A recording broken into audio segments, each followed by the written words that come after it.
so everybody knows you couldn't read. Okay, we'll begin with the opening statement from Coach and then take questions after, so raise your hands, please.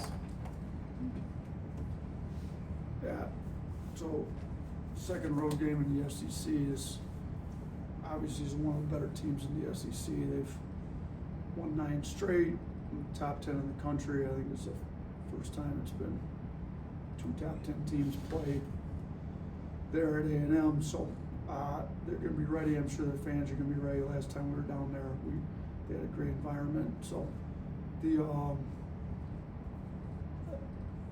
game's going to go a long ways to who's going to be in the conversation for winning the league championship.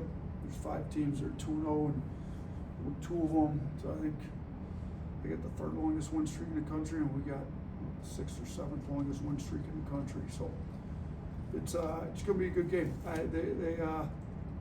They're one of the toughest teams in the country year in, year out. Buzz does an unbelievable job getting these guys to play hard, and they've out-rebounded, I think, everybody but one. That's kind of their calling card, but they've gotten more skilled throughout all the positions since last year, as evidenced by the fact that, Wade Taylor's one of the best guards in the league. He's been one of the best guards in the league for years now. He's out, and Phelps goes for 34. So now they've got 2 guards capable of going for, mid-30s to 40 points. So, you're going to have to, I'm assuming he's going to play, you're going to have to worry about 2 of the best scoring guards in the league. And them, they've got shooting they've added, and they still have the aspect where they get all over the old board. So they're a tough cover on defense. Their defense is top 10 in the country. They turn people over. We've had an issue with turnovers too many times this year, so we've got to protect the ball better than what we have too many times this year.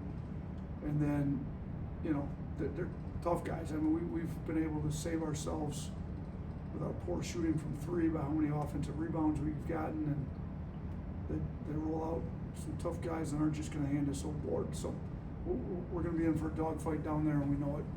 Start Blake.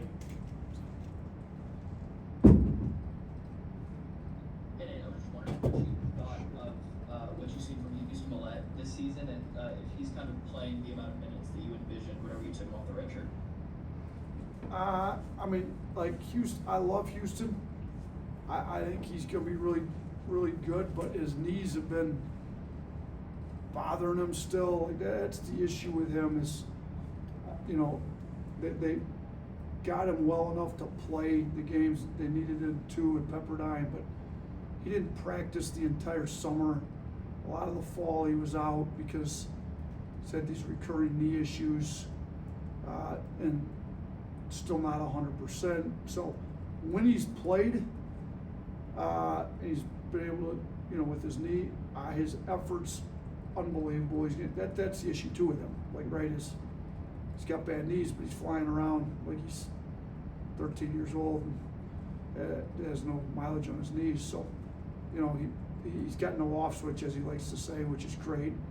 So he gets old boards, he sprints the floor, he's been able to shoot it well. He's if we can get his knees right, he's going to be a really good player in this program because he shoots it well from 3, he plays ridiculously hard, and all he cares about is winning. So I love him. We just got to, he's been having knee issues, and they're continuing to flare up. Mike Rodak. Just to follow up on that, on TV Wednesday night, ESPN broadcasters were mentioning the possibility of a medical red shirt for him. I don't know if that's something that's still realistic or just where that stands. Yeah, I mean, if his knees don't get better, and that's something we've got to evaluate. And I think when it comes out, we've got to do the medical reports by this evening. He will be out this game. Just we've got to make a decision. Can we get them better to the point where he's good enough to play the minutes he deserves because this is his last year in college, or are his knees not going to be good enough, and it'd be smarter to, I think the last game was the last one he could play any amount of minutes and still get the medical red shirt with the knee deal that he's been having on go. So we've got to make a decision. So he's going to be out for this game, and then based on how rehab goes these next couple weeks, you know, we've got to make a decision on that. Charlie Potter. Yeah, Coach, when you look at the free throw struggles, is it as simple as just getting in the gym and getting shots up, or is there more you can do to try to help those numbers improve? Listen, outside of hiring a third party guy that I'm not sure if he can do it or not, I've always said with the guys, I mean, there's obviously a mental side of free throws for sure. I played, and one of my years, I had that a little bit. I think I was 90% plus halfway through my freshman year, and then you get miss a few and miss one that, you know, costs your team a game or whatnot, and all of a sudden you start overthinking it. So there's a mental side to free throws that you gotta build confidence. But the best way to build confidence is just get in the gym and shoot a bunch. Like you see 1,000 of them go through the net, you're gonna have confidence, step up, like I make these, that's what I do. So the best thing you can do for free throws, it's the one thing in basketball that there's no variables at all, ever outside of the ones that you yourself put in your head. So there's no defense, it's the same distance, same everything. So, you know, we've been in the gym, we worked, we didn't do anything live yesterday, but we did shoot a lot of free throws, walk through some of their stuff.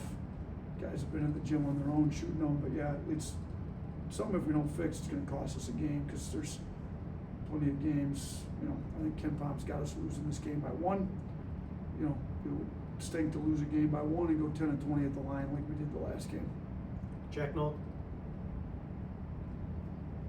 Yeah, Nate, you had that hard coaching moment with Darion during that sequence at the start of the second half. What does it say about him taking that coaching well as a freshman and responding well to it for the rest of that game? Listen, Darion's one of the best young men I've ever coached. His mother Marie's done an unbelievable job raising him. She coaches him hard. She's on him when he's not playing hard. He's about winning. I'd rather get on a guy and raise his level than have to, you know, some guys don't really respond to that. So the only other option is just sit him. Darion doesn't want to sit. Like, he wants to compete, he wants to play. So I'd rather kind of get on him and keep him in the game. So maybe it was too much. It was a combination of the fact that we've been on these guys about our starts the second half. The entire starters came out. My point to the second unit is, why do you think all 5 of you went in before you usually get in? It's for effort. Our defense isn't good enough, and then we go ahead and just give it up. And in hindsight, when I watched the film, it was equally on Chris Youngblood as it was on Darion. Chris is supposed to be back. The guy ran by Darion, so it was pretty obvious that Darion gave it up, but Chris was supposed to be back at the rim in the lane, so that wasn't even an option, even if Darion did get overrun. So Chris should have gotten it as much as Darion. Chris knew it, took the ownership for it and filmed. Darion, unbelievable kid, I love him, and he's super mature and coachable, and I love having him in our program. He's getting better every game. Nick Kelly. Yeah, Nate, practice question for you. How would you describe the way you like to have your guys practice and just your overall approach to how you structure practice? Competitive, intense, while teaching. Like, every drill we do as much as possible. Not 100%. There's some, we got some warm up, some station work here and there, like some skill level stuff when they go to positional. But pretty much everything we do 5-on-5s, competing against each other. Even some of our 5-on-0 stuff, we score and compete. The live stuff's live. Day before a game, we just got out of practice. It was live. It was intense. Guys got after it, and we try to every day. We've got 2 teams and try to keep them very competitive. And even the day before games, we typically go first unit versus second, but our second unit's not a normal second unit. There's plenty of starters in that second unit, so it's still, they still compete. And matter of fact, today the second unit beat the first unit. So, and first unit wasn't terrible. They coughed it up, turned it over a few times too much early, and cost them the day.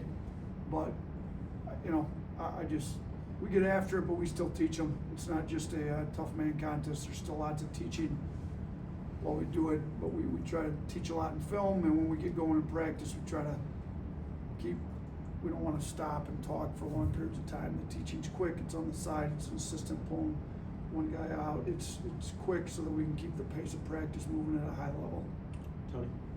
Yeah, this game's been a little bit different when you For those of you on Zoom, Tony didn't know how to read and he came in, so he's sitting right here with his stocking cap on like he's out in the Arctic. It's only like, what is it, 40 degrees out right now. The stocking cap should be reserved for when it's 0. But if you can't see him, he looks like he's in Alaska right now. Yeah, so this game's been a little bit different in Texas than it has been here. How important is pace of play, and how hard is it to kind of maintain your pace of play when you're playing at their gym? His question is about pace of play in their gym versus our gym. Look, I'll say this: and you guys are good reporters, you understand that we use analytics. So I'm sure you're all in KenPom. You see all the tempos and stuff. So they've got one of the slower tempos in the country. Mainly, well, for a few reasons, but a big one is they press and teams get slowed down with the press. So without turning it over, we would like to try to increase tempo and pace of play. The issue is you get going too fast and you throw the ball around, you turn it over, it plays right into their hands too. So they slow people down, but they turn them over. So without risking turnovers, we would like to attack the press quickly, get into stuff. Now, the goal is not to have the fastest offense in the country. The goal is to have the most efficient offense in the country. We typically are one of the fastest. Some years we're the fastest high major team in the country. We did end up number 1. I think we ended up number 2 in efficiency last year. I think we're number 3 right now in adjusted efficiency. So without sacrificing efficiency, which turnovers are the worst possible thing you can do to affect your efficiency numbers, we do want to get the tempo up. I do think their intensity, their level of play is great in their arena. It'd be great. Hunter? Both teams are kind of top in the country in offensive boards. Could you see this game really coming down to who wins the offensive glass and second chance points? Yeah, the question is who wins the offensive rebounds and second chance points, and will that determine the winner of the game? I think it will be a large factor in this game because they're number 1 in the country in offensive rebounding rate. I told our guys there's no chance we're getting 100% of our defensive rebounds. We don't even do that against teams that barely crash. So, we can't let them get 50% of them, but the ones that they do get, and they're going to get some because they send 5 guys a lot, we still have to guard it out. We can't be so disappointed with ourselves that that we just give up when we give up. We got to continue to guard. They don't get points for all boards. They get points for second chance points. So when we do give up an offensive rebound, we just got to guard it out. We got to really guard. Last one, Joe. I was going to ask about pace, but since Tony, you handled that for us. You have 5 common opponents already. They've played 15 games, and y'all share 5 common opponents. How much do those common opponents really help your preparation, even though it's early in SEC play? Yeah, so the question's about common opponents and how much do they happen. We've had 5 already, which is odd for this early in the year because we did play in the same, MT out in Vegas, so that obviously gave some of them there. It's good because you know what the other team's really about when you play. Creighton, we know how. You definitely like to look at common opponents if they do things similarly. And there's, Purdue, we played there, so Purdue, Creighton, 2 that for sure we're going to look at. So I think Oklahoma for sure, especially that's their last game they played, and we just played them recently. So we definitely looked at that. I think it helps for sure. So look. It's nice that you guys could sit at home on the Zoom.